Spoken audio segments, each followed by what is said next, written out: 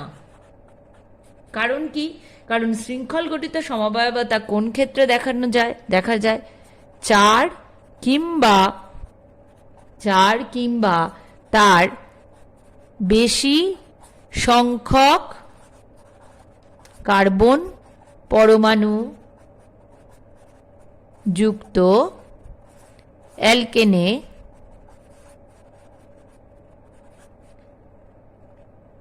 শৃঙ্খল ঘটিত সমাবয়বতা দেখা যায়। তাহলে তোমাদের হোমওয়ার্ক কি না, হেক্সেনের কতগুলি শৃঙ্খল গঠিত সমবায় হতে পারে তার নাম্বার তোমরা নির্ণয় করবে। হেক্সেন, হেপটেন প্রভৃতির জন্য তোমরা এই নাম্বারটা নির্ণয় করবে, নিজেরা স্ট্রাকচার এঁকে করে সেই সংখ্যাটা নির্ণয় করবে। নেক্সট পড়ব আমরা অ্যালকেনের শৃঙ্খল ঘটিত সমবায়বতা তো আমরা পড়েছি, এখন পড়ব অ্যালকেনের কনফরমেশনাল সমবায়বতা। এখন কনফরমেশনাল সমবায়বতা বলতে কি বোঝায়? ধরো অ্যালকেনের ক্ষেত্রে কি হয়, কার্বন কার্বন এক বন্ধন থাকে, তো সেক্ষেত্রে সেই এক বন্ধনের একটি কার্বনকে, ধরা যাক এই যে স্টার চিহ্নিত করলাম, সেই কার্বনটিকে স্থির রেখে, একটি কার্বনকে স্থির রেখে যদি এই এই কার্বন কার্বন বন্ধনকে তার অক্ষ বরাবর কি করা হয়, অক্ষ বরাবর ফ্রি রোটেশন করা হয়, কার্বন কার্বনের অক্ষ বরাবর মুক্ত আবর্তন করা হয়, ফ্রি রোটেশন করা হয়, তাহলে আমরা কি পাবো?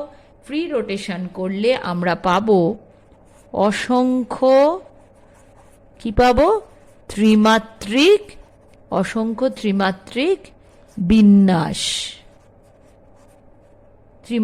বিন্যাস পাবো। তো এই যে ত্রিমাত্রিক বিন্যাসের উদ্ভব হবে, সেই ত্রিমাত্রিক বিন্যাসগুলিকে এদেরকে কি বলা হয়? এদেরকে বলা হয় কনফরমেশন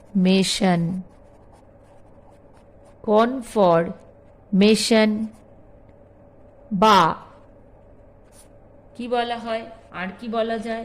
বলা যায় কনফরমেশনাল আইসোমার, এবং এই ঘটনাকে বলা হয় কনফরমেশনাল সমবায়বতা বা কনফরমেশনাল আইসোমারিজম। কনফরমেশনাল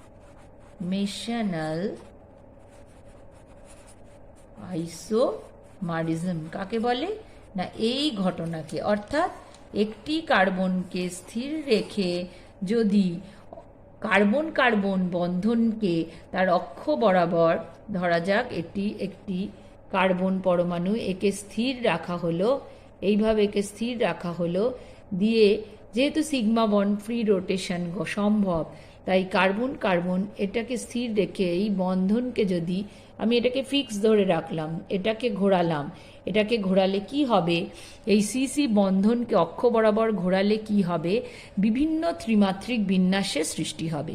তো এই যে ত্রিমাত্রিক বিন্যাসগুলি সৃষ্টি হবে তাদেরকে বলা হয় কনফরমেশন বা কনফরমেশনাল আইসোমার, এবং এই সম্পূর্ণ ঘটনাকে বলা হয় কনফরমেশনাল আইসোমারিজম। ধরা যাক এই গ্রিন প্রান্তটা একটি কার্বন পরমাণু এবং অপর প্রান্ত, অর্থাৎ এই শেষ প্রান্তটি হচ্ছে অপর একটি কার্বন পরমাণু।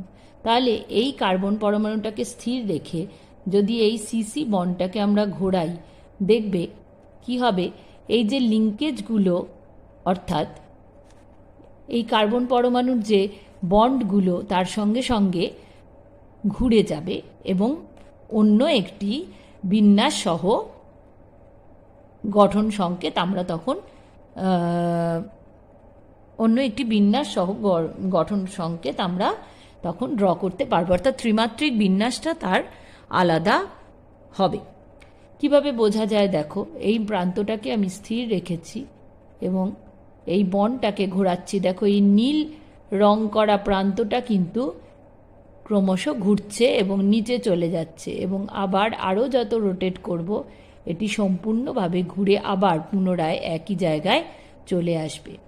তাহলে এই যে বিভিন্ন ত্রিমাত্রিক বিন্যাস, এদেরকে কিভাবে এক্সপ্রেস করা হয় না, তাদের উপস্থাপনা করার জন্য বিভিন্ন ফর্মুলা, প্রজেকশন ফর্মুলা বা অভিক্ষেপ সংকেত ইউজ করা হয়।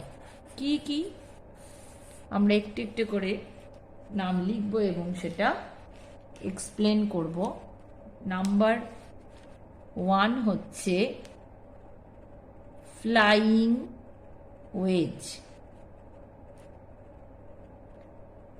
নাম্বার 2 হচ্ছে সহর্স,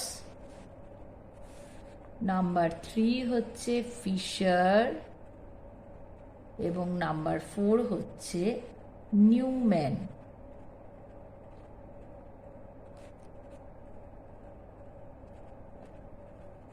flying wedge, sawhorse, Fischer, Newman, এইগুলি হচ্ছে আমাদের অভিক্ষেপ সংকেত বা ইংলিশে বলা হয় প্রজেকশন ফর্মুলা।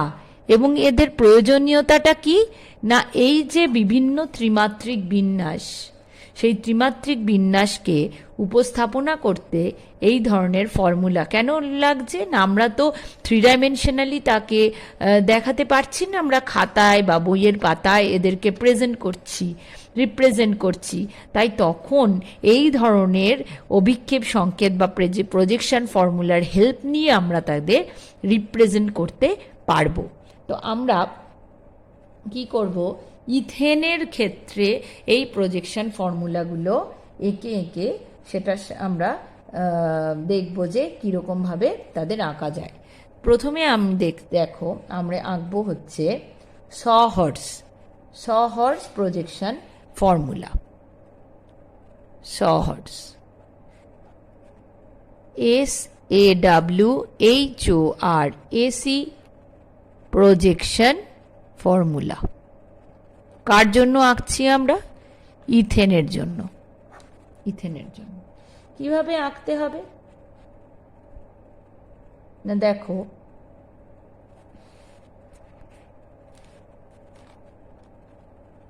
এই প্রান্তটিকে ধরা হচ্ছে, আগে আমরা ইথেন অণু এঁকে নিই, CH3 মাঝে একটি single bond CC single bond এবং প্রত্যেকটা কার্বন পরমাণু 3টি হাইড্রোজেন পরমাণুর সঙ্গে যুক্ত। তাহলে 1 2 ধরে নিলাম এই যে রেখাটি, এই রেখাটি কি বোঝাচ্ছে, এই কার্বন কার্বন সিগমা বন্ডটাকে বোঝাচ্ছে এবং এই কার্বনটা হচ্ছে 1 নম্বর কার্বন, তাহলে তার সঙ্গে 3টি হাইড্রোজেন পরমাণু যুক্ত। এইভাবে 3টি লাইন দিয়ে আমরা 3টে হাইড্রোজেন CH বন্ড বোঝালাম এবং এই প্রান্তটি, এই রেখাটির এই প্রান্তটি বোঝাচ্ছে C2 2 নম্বর কার্বন, তাহলে তার সাথেও কিন্তু 3টে হাইড্রোজেন পরমাণু যুক্ত। তাদের কিভাবে আঁকবো? অনুরূপভাবে 3টি রেখার সাহায্যে।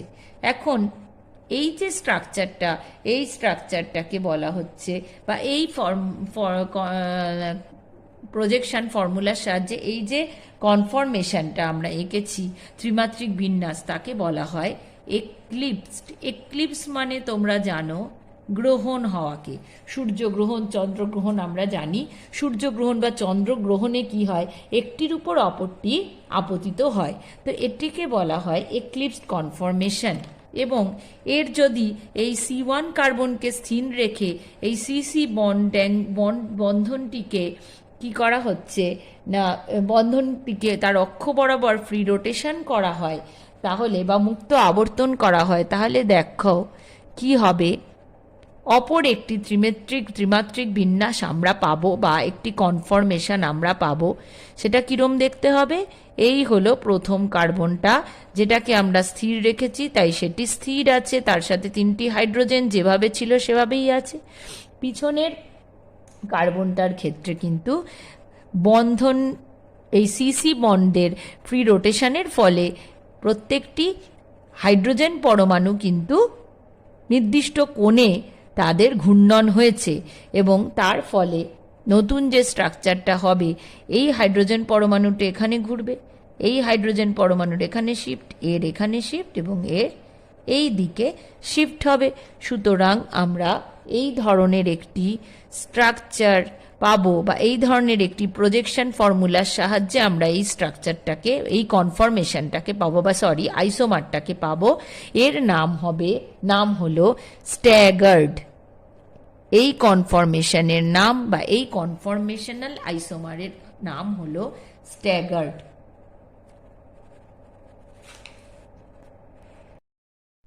ফিশার অভিক্ষেপ সংকেত, এটি হলো আরেক ধরনের প্রজেকশন ফর্মুলা। তো ফিশার অভিক্ষেপ সংকেতে দেখো, ইথেন অণুকে আমরা যেভাবে ড্র করতে হয় আমাদের, এই যে দুটি বিন্দু অর্থাৎ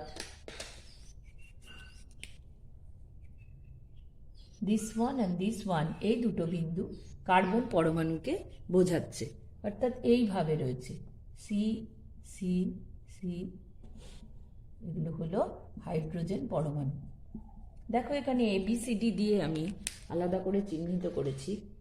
এর সাহায্যে কি বোঝাচ্ছে, কোনটি কাগজের তলে অর্থাৎ কোনটি প্লেনে রয়েছে আর কোন বন্ডটা অ্যাবাভ দ্য প্লেন এবং কোনটা বিলো দ্য প্লেন। জি চিহ্নিত করে যেটা রয়েছে সেটি হলো কাগজের তলে, এবং ABDE অর্থাৎ ABDE অর্থাৎ CH, এই CH বন্ডগুলো রয়েছে অ্যাবাভ দ্য প্লেন। ABDE অর্থাৎ এই CH বন্ডগুলো হচ্ছে তলের উপরে, এবং CF অর্থাৎ এই CH বন্ড এবং এই CH বন্ড, C এবং F, এরা হচ্ছে তলের নিচে। তাহলে বোঝা গেল যে কোনটি CC বন্ডটা কাগজের তলে রয়েছে এবং এই CH বন্ডগুলো, এই চারটি CH বন্ড অ্যাবাভ দ্য প্লেনে রয়েছে এবং এই দুটি CH বন্ড বিলো দ্য প্লেনে রয়েছে। এইভাবে ফিশার প্রজেকশন ফর্মুলা দিয়ে ইথেন অণুকে রিপ্রেজেন্ট করা যায়। নেক্সট প্রজেকশন ফর্মুলা হলো ফ্লাইং ওয়েজ ফর্মুলা। আবার আমরা ইথেন অণুকে আঁকবো।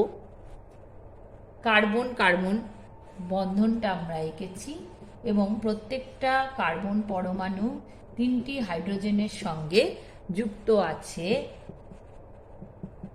দেখো আবারও বলি, dash dash bond, dash dash চিহ্ন দিয়ে যে ডটের চিহ্ন দিয়ে যে CH বন্ডকে দেখানো হয়েছে সেটি হচ্ছে আমাদের বিলো দ্য প্লেনকে মিন করছে, এবং বোল্ড লাইন দিয়ে যাকে দেখানো হয়েছে সেটি অ্যাবাভ দ্য প্লেন, এবং এই CH বন্ডকে বলা হয়েছে যেটি অন দ্য প্লেন।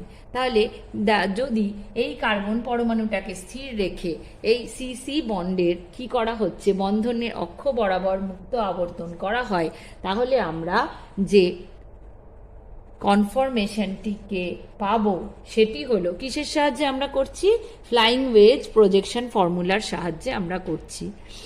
নতুন যে কনফরমেশনটা পাবো সেখানে স্টার চিহ্নিত কার্বনের ক্ষেত্রে সমস্ত হাইড্রোজেন যেখানে ছিল তেমন আছে, কিন্তু এই হাইড্রোজেনগুলির জায়গা পরিবর্তন হয়েছে।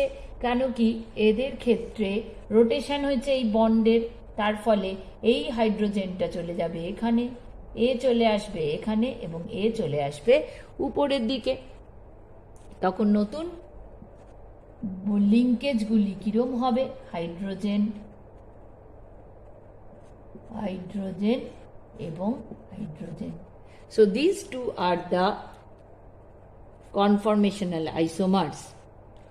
এবার আমরা নিউম্যান প্রজেকশন ফর্মুলার সাহায্যে ডেসক্রাইব করব। নিউম্যান প্রজেকশন ফর্মুলা কিভাবে আঁকতে হয় দেখো, এক্ষেত্রে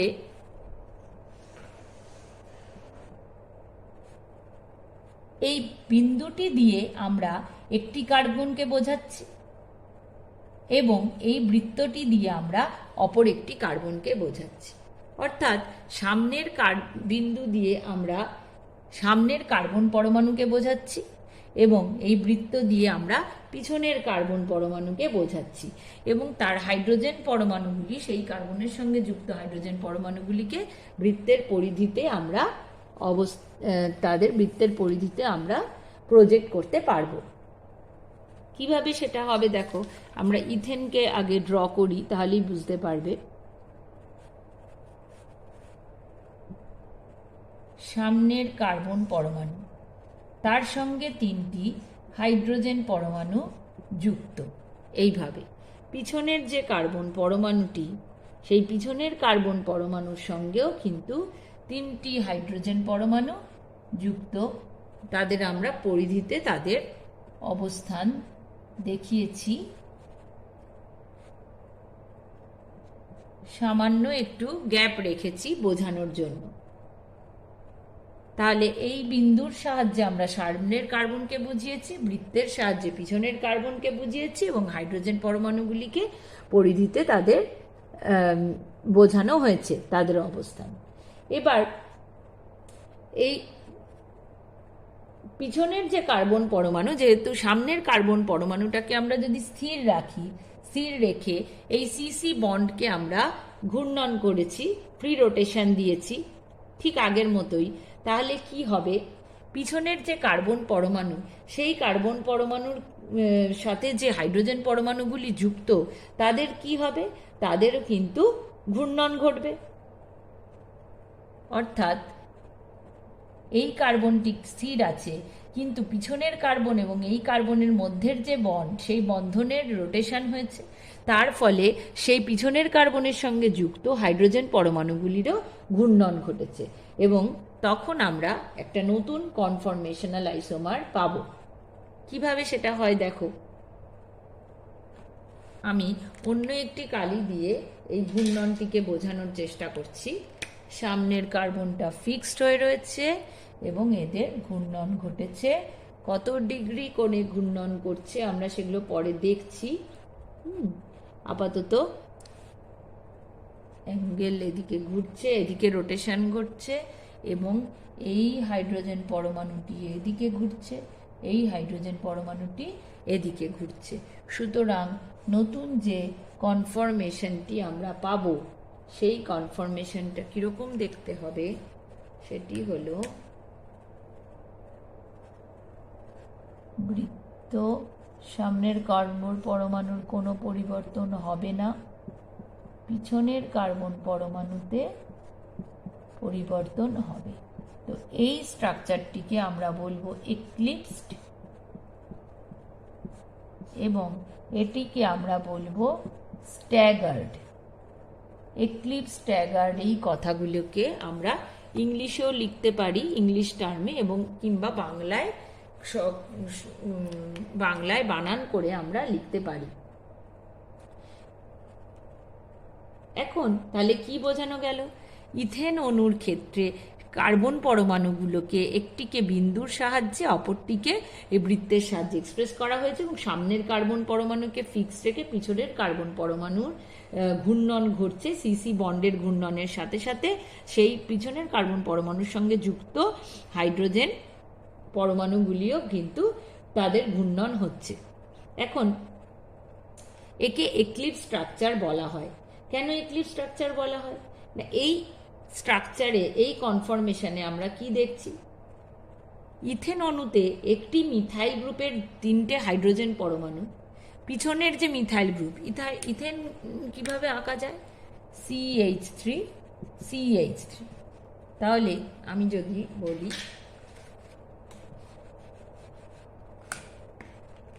এই সামনের কার্বন পরমাণুর 3টি হাইড্রোজেন এবং পিছনের কার্বন পরমাণুর 3টে হাইড্রোজেন এক্লিপস স্ট্রাকচারে কিভাবে আছে, তোমরা কি বলবে, হয় সরাসরি সামনে কিংবা সরাসরি পিছনে অবস্থান করে। সেই জন্য এই কনফরমেশনকে আমরা বলবো এক্লিপসড কনফরমেশন। আবার যখন কি হচ্ছে, ধরো এই কনফরমেশন, এক্ষেত্রে কি হচ্ছে, যদি আমরা একটি কার্বনকে ফিক্স করে রোটেশন করি তাহলে এটা এই কনফরমেশন আমরা পাই। এবং এখানে দেখছি একটি মিথাইল গ্রুপের হাইড্রোজেন পরমাণুগুলো অন্য মিথাইল গ্রুপ, অর্থাৎ পিছনের যে কার্বন পরমাণু আছে যে মিথাইল গ্রুপে, সেই মিথাইল গ্রুপের হাইড্রোজেন পরমাণুর থেকে ম্যাক্সিমাম দূরত্বে অবস্থান করে। তাই একে বলে স্ট্যাগার্ড কনফরমেশন। অর্থাৎ যখন দুটি মিথাইল গ্রুপের হাইড্রোজেন পরমাণুগুলি সরাসরি সামনে বা পিছনে অবস্থান করছে এক্লিপস, এবং যখন তারা সর্বাধিক দূরত্বে অবস্থান করছে তখন তাদের বলা হয় স্ট্যাগার্ড ফর্ম। এবার আমরা দেখব যে ডাইহেড্রাল অ্যাঙ্গেল কি। ধরো ইথেন অণুর ক্ষেত্রে ইথেন অণুর কার্বন কার্বন সিগমা বন্ধনকে যদি আমরা লম্বভাবে রাখি, কার্বন কার্বন সিগমা বন্ধনকে আমরা লম্বভাবে রাখি, তাহলে কি হয় যে এই সামনের কার্বন পরমাণুর সঙ্গে যুক্ত কোনো একটা হাইড্রোজেন পরমাণু, ধরা যাক যে কোনো একটা হাইড্রোজেন পরমাণুকে ধরা হয়েছে, এবং দূরবর্তী অর্থাৎ পিছনের কার্বন যদি ধরি তার সঙ্গে যুক্ত একটি হাইড্রোজেন পরমাণু, এরা একে অপরের সঙ্গে ভিন্ন তলে অবস্থান করে। তাহলে আমরা কি করছি, ইথেন অণুর কার্বন কার্বন সিগমা বন্ধনকে এইভাবে দেখছি, এইভাবে অবজার্ভ করছি। তখন এই কার্বনের সঙ্গে যে হাইড্রোজেন পরমাণু এবং পিছনের কার্বনের সঙ্গে যে হাইড্রোজেন পরমাণু, তারা কি হচ্ছে, পরস্পর ভিন্ন তলে অবস্থান করছে, অনেকটা এইরকম ভিন্ন তলে অবস্থান করছে। অর্থাৎ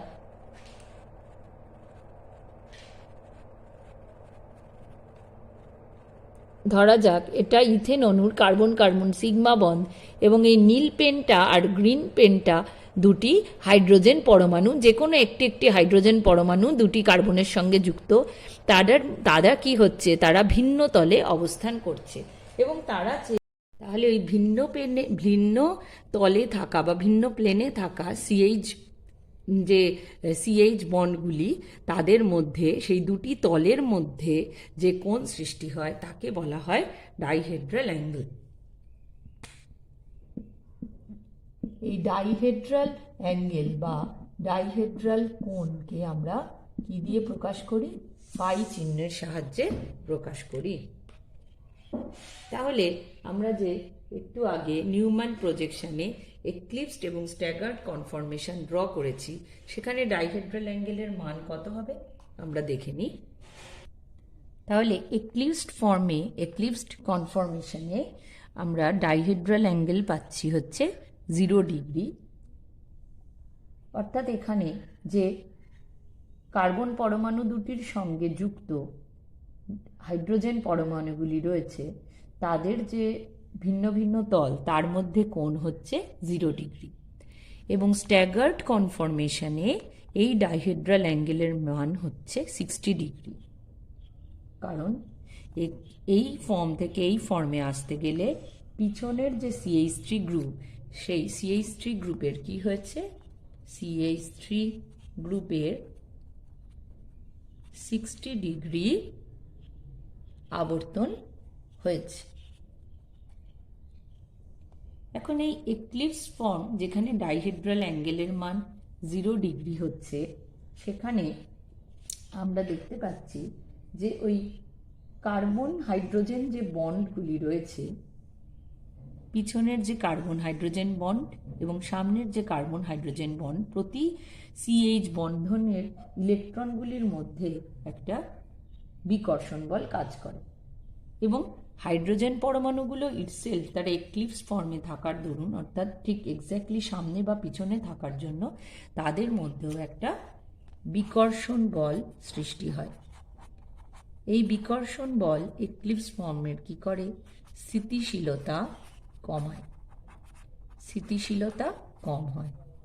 অর্থাৎ তার এনার্জি ডায়াগ্রামে তার শক্তির যে লেভেলটা আমরা দেখাবো, সেই শক্তি বেশি। স্ট্যাগার্ড ফর্মে তারা সর্বাধিক দূরত্বে থাকার জন্য ওই CH বন্ধনের ইলেকট্রন এবং হাইড্রোজেন পরমাণুগুলির মধ্যে এরূপ বিকর্ষণ বল আমরা কম দেখি। তাই স্ট্যাগার্ড ফর্ম হচ্ছে সর্বাধিক স্থিতিশীল। এবং এই এক্লিপসড ফর্ম এবং স্ট্যাগার্ড ফর্ম এই দুটি কনফরমেশনই হলো দুটি প্রান্তিক কনফরমেশন, ইথেন অণুর দুটি প্রান্তিক কনফরমেশন। ফাইয়ের মান 0 ডিগ্রি এবং 60 ডিগ্রির মাঝখানেও অসংখ্য ত্রিমাত্রিক বিন্যাস আমরা পাই।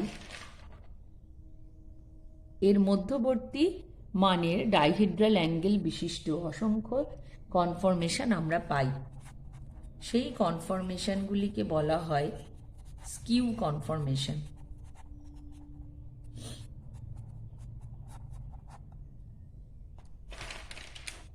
স্কিউ কনফরমেশন, তাহলে ধরো একটা স্কিউ কনফরমেশন আমি এঁকে দেখাচ্ছি, যেখানে ফাইয়ের মান 0 থেকে 60 ডিগ্রির মধ্যে থাকে।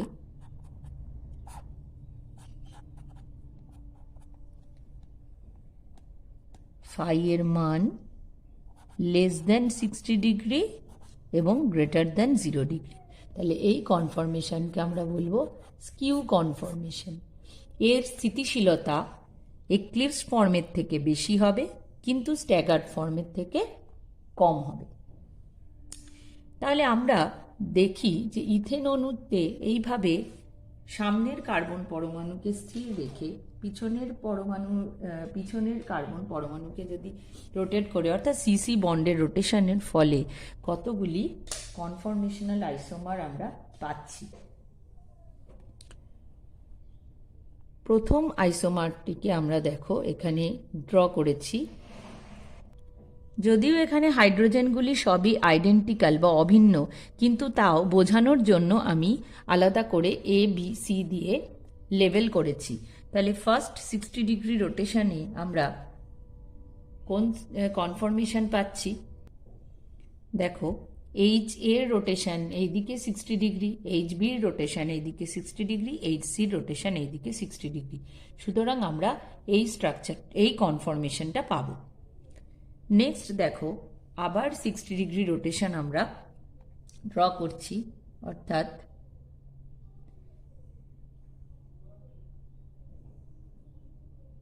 এইচ বির এদিকে শিফটিং হচ্ছে, এইচ সির এদিকে শিফটিং হচ্ছে। সুতরাং আমরা পাবো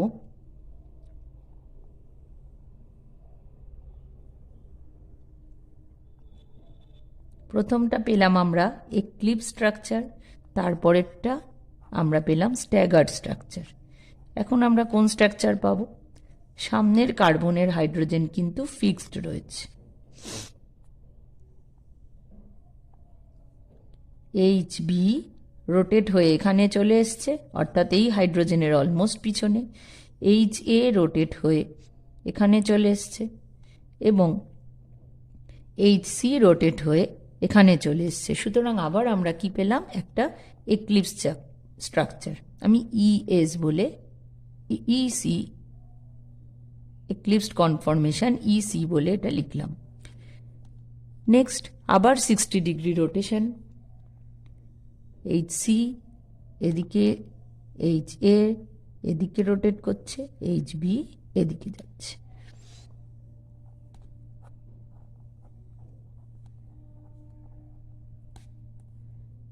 তাহলে এটি হলো এইচ বি, এখানে আসছে এইচ এ এবং এখানে আসছে এইচ সি।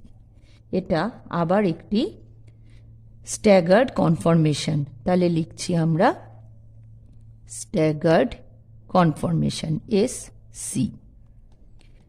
নেক্সট আবার রোটেশন আমরা পাবো 60 ডিগ্রি,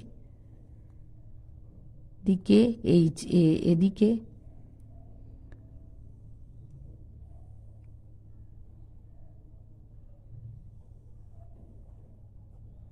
আবার আমরা কি পাবো?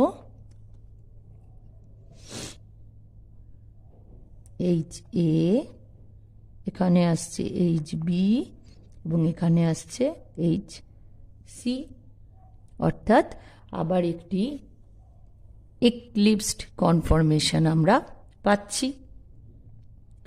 আবার 60 ডিগ্রি যদি রোটেট করি তাহলে এইচ এ আসবে এখানে, এইচ বি আসবে এদিকে এবং এইচ সি রোটেট করবে এখানে। সুতরাং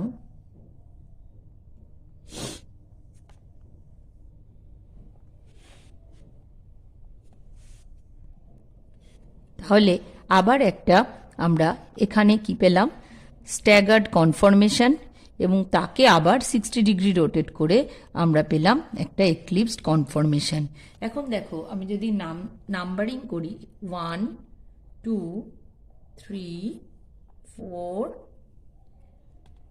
5 6 7 আমরা দেখতে পাবো, দেখো 1 হলো এক্লিপসড কনফরমেশন এসি, 2 হলো স্ট্যাগার্ড কনফরমেশন, 3 আবার এক্লিপসড, তারপরে 4 স্ট্যাগার্ড, এক্লিপসড, স্ট্যাগার্ড এবং এক্লিপসড, এবং 1 আর 7 যে কনফরমেশনগুলো তারা কিন্তু অভিন্ন। এবার এই যে 1 অ্যান্ড 7 বা সরি যে এক্লিপসড এবং স্ট্যাগার্ড, যে প্রত্যেকটা এক্লিপসড এবং স্ট্যাগার্ড কনফরমেশন, তার মধ্যে যে এনার্জি ডিফারেন্স, সেই এনার্জি ডিফারেন্সকে আমরা বলবো কনফরমেশনাল এনার্জি, এবং এটা এনার্জি ডায়াগ্রামের সাহায্যে আমরা এক্সপ্লেন করব যে তাদের অবস্থান এনার্জি ডায়াগ্রামে ঠিক কোথায়। তাহলে দেখো ইন সামারি আমরা দুটো প্রান্তিক কনফরমেশন পেয়েছি, ইথেনের জন্য একটা এক্লিপসড একটা স্ট্যাগার্ড, তাদের ডাইহিড্রাল অ্যাঙ্গেল যথাক্রমে 0 ডিগ্রি এবং 60 ডিগ্রি। এবার এনার্জি ডায়াগ্রাম প্লট করতে গেলে আমাদের ওয়াই অক্ষে স্থিতিশক্তি ইন কিলো ক্যালোরি পার মোল এখানে আমরা রেখেছি, এবং যে এক্স অক্ষে ডাইহিড্রাল অ্যাঙ্গেলকে আমরা রেখেছি। তাহলে এই প্রত্যেকটা যে স্ট্রাকচার বা কনফরমেশনাল আইসোমার আমরা পেলাম, সেই কনফরমেশনাল আইসোমার যেটা আমরা এক্ষুনি ড্র করেছি, তাদেরকে কিভাবে এখানে পুট করানো যায়। 1 আর 7 তারা হচ্ছে প্রথম এবং শেষ কনফরমেশন। তাই প্রথম যে এনার্জি আমরা বসাবো, যার এনার্জির ভ্যালু আমরা বসাবো, সেটি হচ্ছে 1, যেটা কিনা একটি এক্লিপসড কনফরমেশন, এবং এক্লিপসড কনফরমেশন হচ্ছে লিস্ট স্টেবল, তার এনার্জি হচ্ছে সবচেয়ে বেশি।